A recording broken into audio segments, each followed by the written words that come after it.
Previously on Balls. You did. Hey, Harry, how's it going? Hello. How are you doing? You are? Yeah, very good, thank you. What are you up to? You sound like you got your feet up watching something. No, I'm not actually. I'm here at this plant land in Pretoria with my son and my wife. It's her birthday. Oh, is it happy birthday, Mrs. Harris? Happy Cheers, birthday. man. Very nice. What you got planned for tonight for the special lady? We're going to a restaurant. I actually don't know which one she's chosen, to be honest with you, but we're going somewhere here in Pretoria. Oh, lekker. Very nice, Yeah. very nice. Yeah, cool. You got a few seconds to chat cricket? Yes, of course. Absolutely. Semi-finals of the T20 finally we've got there. Nice to see two South African teams in the form. Yeah, it's very good for South African cricket. It's amazing. You know, I don't think many people gave us a chance, actually. Those of us to get in the side with all the superstars and stuff that are in other teams. So I'm just very happy to see two teams in the semis. Hopefully, we can play them in the final. It'll be great. Yeah, that'll be brilliant. Certainly, from a crowd point of view as well, see Lions and the Titans go head to head. It'll be lekker.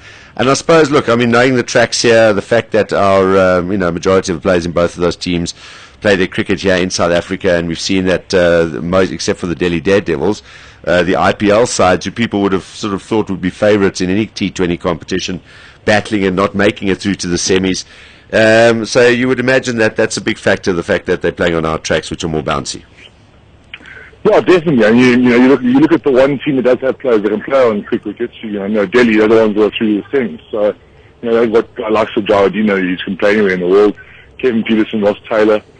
So they've got these guys that can play on our wickets. That's the reason why they're probably in the semis. Yeah. So that does have a huge part to play. That we do know the conditions well, and we've had two of our games at our home ground, which makes a huge difference. Yeah. Well, look, there you've just actually answered the next one, which I was going to go to, the fact that Delhi are there. But that's the thing, as you just said, they've populated with guys that also play on bouncy wickets and key guys in their batting lineup as well. So, that doesn't just mean that they've achieved anything. They are a danger side in this last four. No, gee, but anyone can afford to leave out David Warner as a dangerous too. So, Exactly, yeah. You know what I mean? So, I think, Jardina plays ahead of him, but his 2020 record's unbelievable. I think he averages 37 with a strike rate of 140 or something. Yeah. So people don't realize how good he actually is. Yeah. And look, having said that, and the fact that it doesn't necessarily mean it's been a tournament where they've just unleashed quicks at every single opportunity, the spinners have played a role. And again, it's because probably the kind of bounce that they get here, which takes batsmen by surprise a little bit, especially the ones that come from those parts of the world where, they're playing on those marshmallow wickets. Yeah, those wickets are pretty flat there generally. But I think the balance plays a massive key here. Also it's a change of pace. Yeah. Guys also used to ball whistling past their chest, past their ears, but they get into a slightly different pace and it becomes a little bit more tricky. So, I think it's that change of pace that actually does them. Yeah. All right, so out of the four semi-finalists, pick a winner of this competition. I'm going to say the Titans. Yeah. I'm going to leave it at that. I actually think we've got a very good chance now, to be honest with you. I think that the best side on paper is probably Delhi. Yeah. But obviously once you get in the field, that doesn't count. So, I would like to see us go all the way, obviously, being involved. But I think we've got a great setup. And our coaches got the best of our players, which is great. Yeah, and the other thing we've seen as well is that players that might not necessarily have been in the mix for our national T20 thinking and our selectors, it's shown that we can actually probably pick a side that's completely different to our test side in T20, and they would certainly hold their own and do well in that competition. It's been the good thing is that there are players there that aren't involved in the test setup that have really performed well in this T20, and that just shows that there is a way out. There is light at the end of that tunnel. No, that's the best part of this tournament. Those guys that would never get to play international cricket get to play, on a bigger stage than first-class cricket.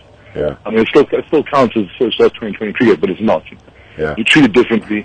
The way you go to and from the ground is very similar to how it happens in international cricket. So guys get a taste of it. Yeah. And guys get opportunities to play against very good cricketers. So that's the best part of the tournament. And also brilliant that they can bring it to South Africa as well, not just in India. Yeah. I think it would be nice. It would be nice for a couple of our players to go that would never get a chance to go to India. But having said that, and also the way this thing's been supported in South Africa, the crowds have been amazing. Yeah. And people have really embraced it. All right, one final one there, Canox. I just want to find out your thoughts on acting CEO's comments that Aaron Pangiso has been the standout performer in this tournament. Anyone else who stood out for you? And, what do you make of that comment? Yeah, I think it's a fair comment. I think Pangy's bowled very well. He's very, very good length. He's starting to understand his game quite well. He's been playing for a few seasons now, and this is just shows you. And you give youngsters the opportunity in this game, and they can take it. And that's the great part of this Champions League, is that giving youngsters a chance to play against the best players in the world. And well done to him. He's bowled beautifully. Yeah, and Jakes is the other one, I think, for me. I mean, everyone thinks he's just a test player. He's shown that he can get out there and just smack it around. If people look at his 2020 record, I mean, I think he also averages about 35, which is great in 2020 cricket, and his strike rate is 120. So it's not that necessarily clearing the boundary. I mean, look at Neil McKenzie. How well has he played in this game? I mean, the other day I think he scored 65 or 35 balls. He didn't hit a six. Just played normal cricket shots. So it just shows you it's not just the place where guys that smack it off the ground. The guys that can actually bat properly, hit proper cricket shots, and your proper first-class batters, your four-day batters can actually perform in this form as well. Yeah, absolutely. Well, Harrow, we'll let you get back to your tree shopping. Johnny, any recommended trees for Harrow? Yeah, I've got a couple for you. What's there. a monkey tree? Monkey trees are nice. Yes, the black monkey thorn is a beautiful tree as well, Harrow. There's one called the pepperbark, which, unlike the paperbark, is actually very nice. It's a protected tree, and you can actually cook with it. It's almost like a bay leaf. That's the pepperbark. The pepperbark. Well, hopefully the pepperbark tree will burn on my dog's mouth and try and chow it down. There we go. Yes, it probably will. And the Siberiana is also lovely. The Siberiana, Acacia Siberiana. Siberiana. That's what goes quick. That's the problem. The dog's chowing the tree. Get a cactus. Yeah, I know. What sort of dog is that? All right, Harrow. Thanks a lot, buddy. Always nice to chat to you, and happy birthday to your missus again. Cheers, Harrow. Bye, mate. Cheers, bud. Good father. Father. Bye-bye. Bye. There we go. Paul Harris with the family doing shopping for trees this afternoon.